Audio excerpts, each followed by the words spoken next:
ரிஷப ராசி அன்பு சொந்தங்களுக்கு வணக்கங்க. எல்லாரும் எப்படி இருக்கீங்க? ரிஷபம் அப்படின்னா அவனுடைய குணம் என்ன தெரியுமா?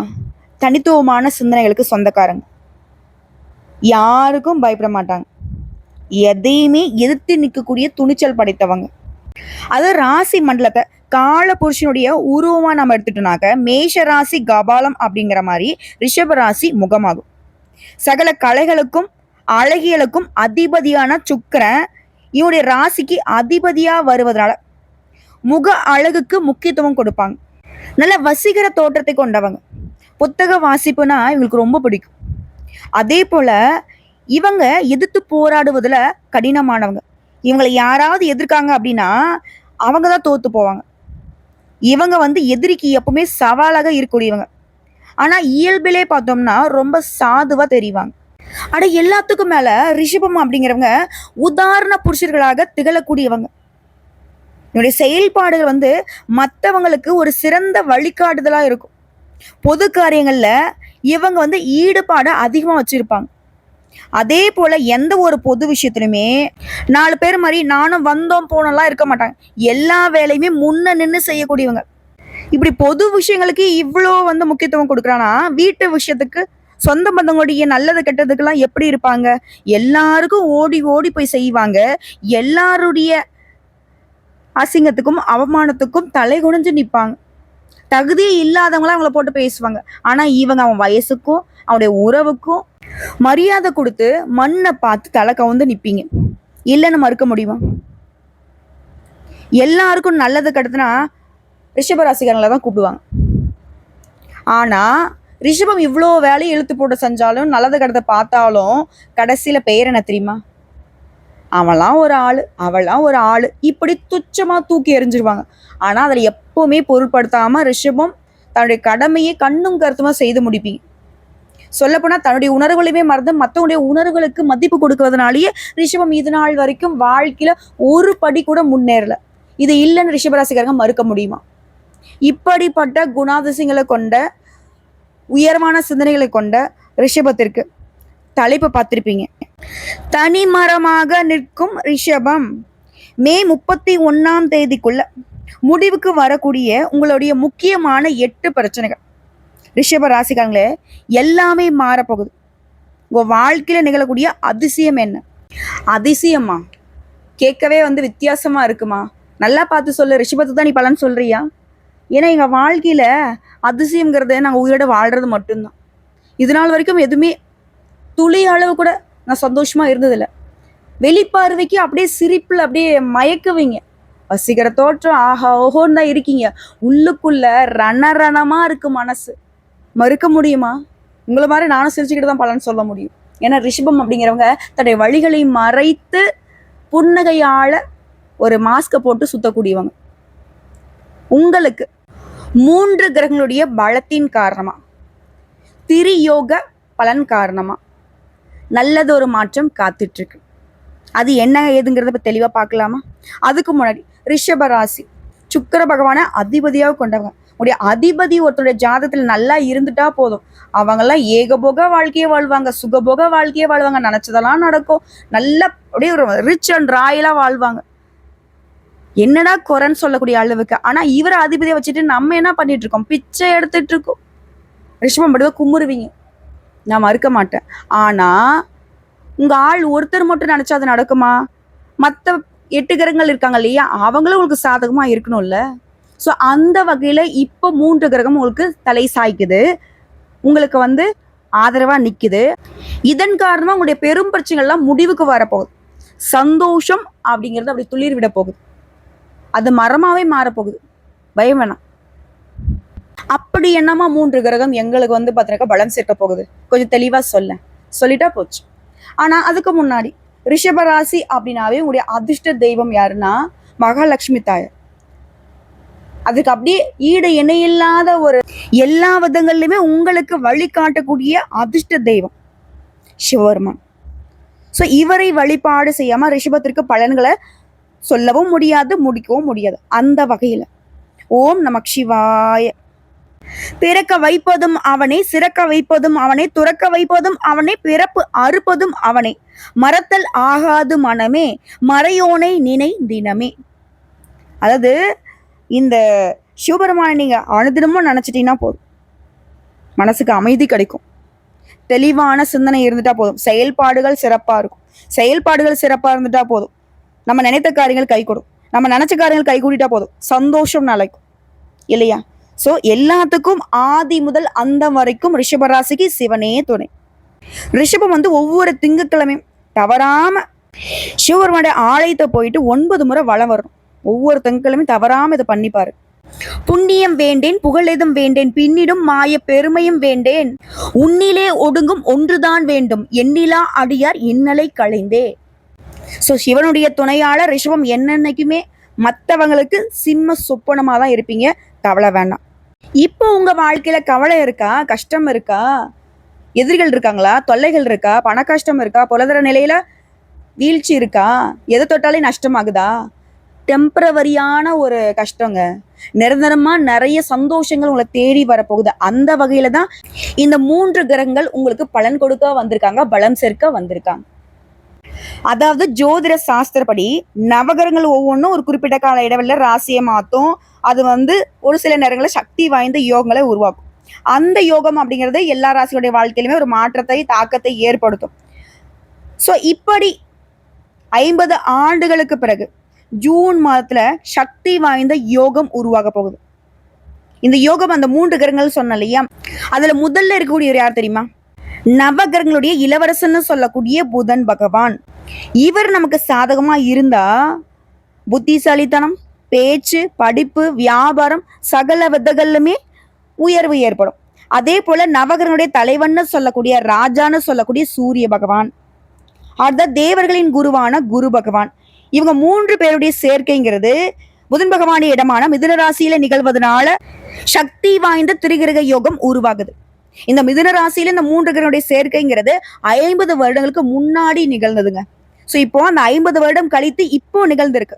ஸோ இந்த பழமையான யோகத்துடைய பலன் அப்படிங்கிறது பல விதங்கள்ல உங்களுக்கு அதிர்ஷ்டத்தை கொடுக்க போகுது, உங்க வாழ்க்கையை பிரகாசிக்க வைக்க போகுது. அப்படி என்னமா எனக்கு நல்லது பண்ணிட போகுது. ரிஷப ராசியை பொறுத்திருக்கும் 2வது வீட்டுல இந்த திரிகிரக யோகம் உருவாகி இருக்கு.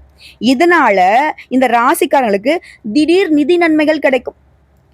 தொழிலதிபர்களா இருக்கீங்க அப்படின்னாக்கா ஆண்களாக இருந்தாலும் சரிங்க, பெண்களாக இருந்தாலும் சரி, நல்லா குடிச்சு வச்சுக்கோங்க, நல்ல லாபத்தை பெற போறீங்க. எப்பேற்பட்ட சவால்களையுமே புத்திசாலித்தனமாக சமாளிக்கும் திறனை கொண்டிருக்க போறீங்க. வியாபாரிகள்லாம் நல்ல லாபத்தை பெற போறீங்க, புதிய ஒப்பந்தங்களை பெற போறீங்க, புதிய வருமான ஆதாரங்கள் உங்களுக்கு திறக்கப்படும். நிதி நிலைமை நல்ல வலுவா இருக்க போகுது. குடும்ப வாழ்க்கையில மகிழ்ச்சிக்கும் அமைதிக்கும் குறைவு இருக்காது. அதே போல உங்களுடைய நீண்ட நாள் ஆசைகள் எல்லாமே நிறைவேற போகுது. அதிர்ஷ்டகரமா பிரகாசிக்க போறீங்க. சமுதாயத்துல மதிப்பு மரியாதை அதிகமாகுது. செல்வாக்கு மிக்க நபர்களுடைய நட்பு கிடைக்குது. வெளிநாட்டு தொடர்புடைய பயணங்களை மேற்கொள்ளக்கூடிய வாய்ப்புகள் கிடைக்குது. அதே போல சுப நிகழ்ச்சிகள் அதிகமா வீட்டுல நடக்கும். அதே போல பல பேருடைய சுப நிகழ்ச்சிகளுக்கு நீங்க தலைமை தாங்குவீங்க. புதுசா நீங்க ஏதாவது ஒரு வேலையை தொடங்கினா கூட சரி, அந்த எண்ணங்கள் இந்த காலகட்டத்துல இருந்தா, புதுசா தொழில் தொடங்கணும், இல்ல புதுசா ஒரு வேலைக்கு போகணும், ஏதாவது எண்ணங்கள் இருந்தா அது திட்டமிட்டு செயல்படுத்த சாதகமான நேரம், நல்ல வெற்றி கிடைக்கும். அதே போல நீண்ட காலமாக வெளியில சிக்கியிருந்த பணம் இப்போ உங்க கைக்கு சேர்றதுக்கு வாய்ப்பு இருக்கு. இது மட்டுமா, வருமானத்துல உயர்வு ஏற்பட போகுது. வாழ்க்கையில முன்னேற்றத்துக்கான புதிய வாய்ப்புகள் கிடைக்கும். வேலை பார்க்குறீங்களா, அரசாங்கத்துறையோ தனியார் துறையோ, ஆண்களோ பெண்களோ, கூலி வேலை செய்தாலும் சரி, இந்த உத்தியோக பணிகள் இருக்கிறவங்களுக்கு பதவி உயர்வு கிடைக்கும். அதே போல கூலி வேலை செய்றீங்களா, வருமானம் பெருகும். அலுவலகத்துல உங்களுக்கு கொடுக்கப்பட்ட வேலையை திறம்பட செய்து முடிப்பீங்க. இந்த காலகட்டத்துல உயர் அதிகாரி கிட்ட முழு ஆதரவு கிடைக்கும். அதே போல முதலாளிங்கிட்டயுமே முழு ஆதரவு கிடைக்கும். ஏற்கனவே செய்த முதலீடுகள், இந்த ஆன்லைன்ல எல்லாம் நிறைய முதலீடு பண்ணிட்டு பணம் சம்பாதிப்பீங்க இல்லையா, பங்கு சந்தை என்னமோ இருக்கு இல்லையா, அந்த மாதிரியான பழைய முதலீடுகள் இருந்து கூட இப்போ உங்களுக்கு லாபம் கிடைக்கும். பங்கு சந்தை, பந்தயம், லாட்டரி மூலம் நல்ல நிதி ஆதாயங்களை பெறுவதற்கான வாய்ப்பு இருக்கு. இது எல்லாத்துக்கும் மேலேங்க, நீண்ட காலமாக நீங்க ஆசைப்பட்ட காரியங்கள் நிறைவேறும். மன நிம்மதி கிடைக்கும், மகிழ்ச்சி அதிகமாகும், தொழில் மற்றும் பண வருமானத்துல பெரும் வளர்ச்சியை பார்க்க போறீங்க. சமுதாயத்துல மதிப்பு மரியாதை உயருது. புதிய முதலீடுகள்ல வெற்றிகரமான லாபத்தை பார்க்க போறீங்க. குறிப்பா நிதிநிலை உயர்வுங்கிறது தொழிலையும் சரி வணிகத்திலும் சரி அதிக லாபத்தை கொண்டு வருது. உடல் ஆரோக்கியம் சிறப்பா இருக்கும். பொறுப்பு மற்றும் தலைமைத்துவம் அதிகரிக்கும். பணப்புழக்கம் அதிகமாகுது, புதிய வேலை வாய்ப்புகள் கிடைக்கும், பதவி உயர்வு மற்றும் வளர்ச்சி பெற போறீங்க, சொத்துக்கள்ல தொழில முதலீடு செய்வீங்க. ஸோ இப்போ வரைக்கும் பார்த்தது ரிஷப ராசிகாரர்களுக்கு, இந்த தனிமரமா நிற்கக்கூடிய உங்களுக்கு இந்த 3 கிரகங்களும், அதாவது இந்த திரிகிரக யோகத்தினால எந்த மாதிரியான அதிர்ஷ்ட பலன்கள் கிடைக்க போகுதுங்கிற தெளிவா பார்த்தாச்சு. இப்போ உடைய முக்கியமான 8 பிரச்சனை முடிவுக்கு வருதுன்னு சொல்லியா, அதை லிஸ்ட் போட்ட மாதிரி பார்த்துலாம். இப்போ ரிஷபம் அப்படின்னாவே நன்றியை மறக்காதவங்க, இல்லாத ஏழை எளியவங்களுக்குமே நல்லது செய்யக்கூடிய உள்ளம் படைத்த தாராள குணம் கொண்டவங்க. உங்களை பொறுத்த வரைக்கும் இது நாள் வரைக்கும் சகல வகையிலுமே பிரச்சனைகளை மட்டுமே பார்த்திருப்பீங்க, காரிய தடைகள் மட்டுமே இருந்திருக்கும். அது எல்லாமே சரியாகுது, சகல வகைகளிலுமே உங்களுக்கு அதிர்ஷ்டம் உண்டாகுது, காரியங்கள் எல்லாமே வீரியம் பெறுது. முதல் பிரச்சனையா. அடுத்து 2வது பிரச்சனை, நிம்மதி பிறக்கும், தடைகள் விலகும். 3வது, வீட்டில் தடைப்பட்டு கிடந்த சுப நிகழ்ச்சிகள் அடுத்தடுத்து நடக்க போகுது, நிறைய சுப நிகழ்ச்சிகளுக்கு நீங்க தலைமை தாங்க போறீங்க. அடுத்து 4வது விஷயம், உடல் ஆரோக்கியம். என்ன எதுனே கண்டுபிடிக்க முடியல, எப்ப பார்த்தாலே சோர்வா இருக்கு, மனசுலயும் தெம்பில்ல உடல்லையும் தெம்பில்ல, அப்படி இருந்த உங்களுக்கு தேக ஆரோக்கியம் கூடுது. அடுத்த 5வது பிரச்சனை, வங்கியில அடமானமா வச்சிருந்த வீட்டு பத்திரம் இப்ப மீட்டெடுக்க போறீங்க. சொல்ல போனா ரிஷபத்திற்கு பண பிரச்சனை தாங்க பெரும் பிரச்சனையா இருந்திருக்கும், அது சரியாகுது. அதே போல 6வது பிரச்சனை, ரிஷபம் ஒரு குறிப்பிட்ட காலமா நம்ம என்ன பேசுறோம் என்ன செய்யறோம் எதுவுமே புரியாம இருந்துச்சு இல்லையா, இப்போ உங்களுக்கே உங்களுடைய பேச்சுகள்ல முதிர்ச்சி தெரியும், கூட போறதவங்க கிட்ட உங்களுக்கு இருந்த அந்த உரசல் போக்கும் நீங்குது.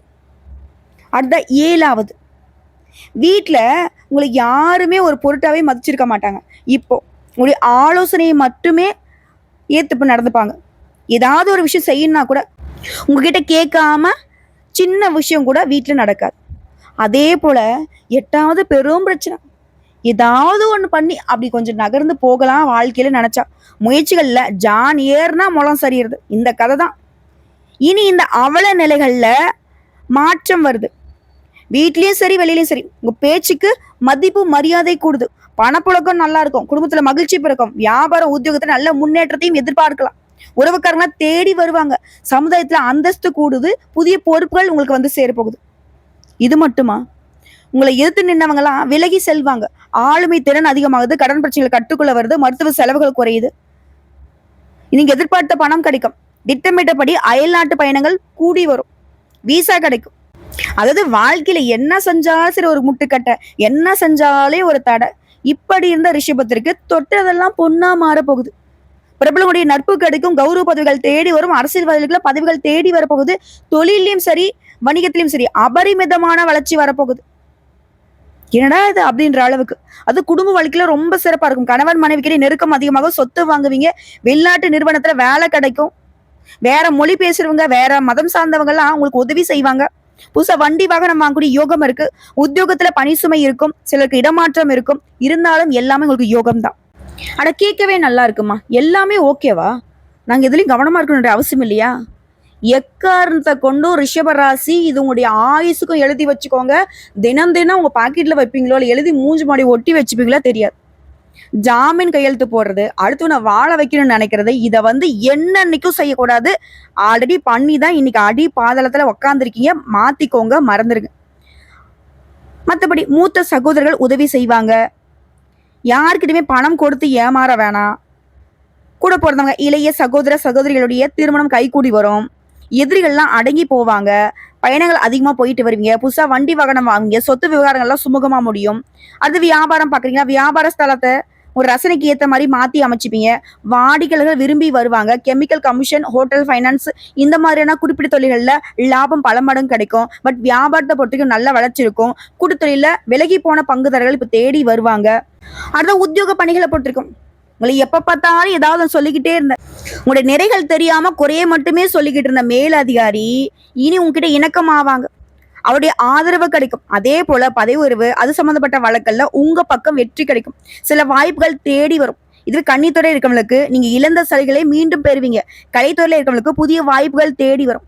ஒட்டு மொத்தமா இந்த 3 கிரகங்களுடைய யோகம்ங்கிறது உங்களுடைய நீண்ட நாள் கனவுகள் எல்லாமே நனவாக்கி கொடுக்குது. ஸோ இப்போ வரைக்கும் பார்த்த ரிஷபராசிக்கான இந்த பலன்கள் அப்படிங்கிறது நிலச்சிருக்கிறதுக்கு நீங்க செய்ய வேண்டிய வழிபாடு மற்றும் பரிகாரம், ஒவ்வொரு சனிக்கிழமையும் ஏதாவது ஒரு கோயிலுக்கு போயிட்டு வழிபாடு செய்யும். குறிப்பா வியாழக்கிழமைகளை குரு பகவானுக்கு மஞ்சள் வஸ்திரம் சாற்றி மஞ்சள் மலர்களால் அர்ச்சனை செய்து நல்லெண்ணெய் தீபம் ஏற்றி வழிபாடு செய்ய, முடிஞ்சா கொண்ட கடலை மாலையிட்டு வழிபாடு செய்ய நினைத்த காரியங்கள் கைகூடும். நடக்கிறது எல்லாமே நல்லதாவே உங்களை வந்து சேரும். அதே போல பணம் பத்தின கவலைகள் குறையும். அதே போல செவ்வாய்க்கிழமைகள் தோறும் ஆஞ்சநேய பெருமானுக்கு வெண்ணெய் சாற்றி வெற்றிலை மாலையிட்டு வழிபாடு செய்ய மன வலிமை உடல் வலிமை அதிகமாகும். எதையுமே சமாளிக்கூடிய சக்தி பிறக்கும். இது என்னடா பார்த்துக்கலாம் அப்படிங்கிற மாதிரி ஒரு தன்னம்பிக்கை தைரியம் அதிகமாகும். இதோட ஒவ்வொரு புதன்கிழமையும் அருகில் இருக்கக்கூடிய ஏதாவது ஒரு பெருமாள் ஆலயத்துக்கு போயிட்டு மகாலட்சுமி தாயார் வாசம் செய்யக்கூடிய துளசி மாலையிட்டு வழிபாடு செய்வதனால செல்வம் செழிப்பு நிலைக்கும், பேரு புகழு தேடி வரும், ஆயுள் பலம் கூடும். இப்போ வரைக்கும் பார்த்த இந்த பலன்கள்ல இருந்து ரிஷபத்துக்கு இப்போதான் உசிரே வந்திருக்கும். பெருத்த பிரச்சனை, ஏன்டா வாழ்றோன்ற அளவுக்குலாம் இருக்கு, ஓரளவுக்கு பரவாயில்லன்னு தோணுது. நிஜமா அதெல்லாம் நடக்குமா அப்படின்னு யோசிப்பீங்க. கட்டாயம் நடக்கும். ரிஷபராசிக்காரர்களுக்கு பொதுவாக தான் நம்ம சொல்லியிருக்கோம், தனிப்பட்ட பிறப்பு ஜாதகத்தை பொறுத்து சிறிதளவு மாற்றத்தை ஏற்படுத்தலாமே தவிர்த்து மேக்சிமம், அதாவது 100% நம்ம சொல்லக்கூடிய விஷயங்கள் கட்டாயம் நடக்கும். ஆனா அந்த தனிப்பட்ட அந்த 25% பிறப்பு ஜாதகத்துடைய பலன் இருக்கு இல்லையா, அதுதான் உங்களை பாடாப்படுத்தும். ஸோ முடிஞ்சா பக்கத்துல ஏதாவது உங்களுக்கு தெரிஞ்ச ஜோசிக்காரங்கிட்ட கொடுத்து கொஞ்சம் பார்த்துக்கோங்க. ஏன்னா ரிஷபம் வந்துட்டு நிறைய பொருளாதார ரீதியா வீழ்ச்சியை பார்த்துருக்கீங்க, சரிங்களா? ஆனா தெய்வ வழிபாடு உங்களுக்கு கை கொடுக்கும், கவலைப்படாதீங்க. உடைய கஷ்டங்களுக்கும் கவலைகளுக்குமே இந்த யோகம் பாதுகாப்பு தான். நல்லா இருப்பீங்க, ரொம்ப ரொம்ப நல்லா இருப்பீங்க. வாழ்த்துக்கள்.